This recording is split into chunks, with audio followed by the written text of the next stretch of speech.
The moment that we left Phoenix, it's all about those four drivers, right? And they spent some time together down, up in New York this week. And you see them on social media, and they're laughing, and they're having a good time. But have the games begun between these four drivers? I have to think so. You know, I got, Harvick up there with all three of the Gibbs drivers.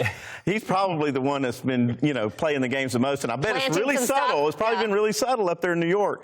It'll start getting a little bit more real when we get to Thursday, Friday. Yeah, it's probably all fun and games right now. And they are, I mean, this is a great accomplishment by all these drivers to get there. And they're having a good time. But I would imagine when they get to Homestead and that plane lands or they get to the racetrack, it's, all the fun and games is over. They're going to be pretty serious when it gets down to it on Friday. Let's go to the competition side. Less horsepower than we've ever had at the Homestead Miami Speedway and a new tire this weekend. So what do we really know about practice, qualifying, and ultimately Sunday's race? Well, I think as a driver, they've already been through this package all year at different racetracks. So, similar type of banking and simulation probably tells you a lot. So, but they know their experience that they've had there last year. And these four guys, they run good there.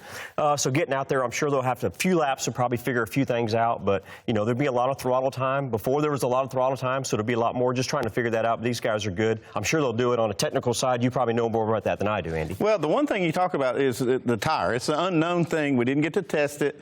Hasn't been correlated into the sim. We do use the sim a lot, but that's the one thing that's still a little bit of an unknown. We know a lot about the car. We've raced it, like you said, all year. So the track. It's not got a lot of grip, but I think it's still going to be a pretty steep learning curve in those first practice sessions. Yeah, the thing about NASCAR is you could have the fastest car, but just not have the best race. So for a crew chief, what are you saying to your crew guys about this weekend? Yeah, it's just to kind of be calm. You don't want to make it too big of a deal. I mean, although it is, you want to try to make sure everybody just does what they do all year. You don't want to, the pit crews, just go out there and do your thing. Don't try to overperform, because if you do that, you're going to make mistakes. Just try to be within yourself. Shannon, you know what my thought is? The key this weekend, you have to correlate the tire to the sim. Is that what you think, Bobby? And that's what Andy thinks, and I'm right there with you. I'm telling you, you are smart. Have you been in a sim yet?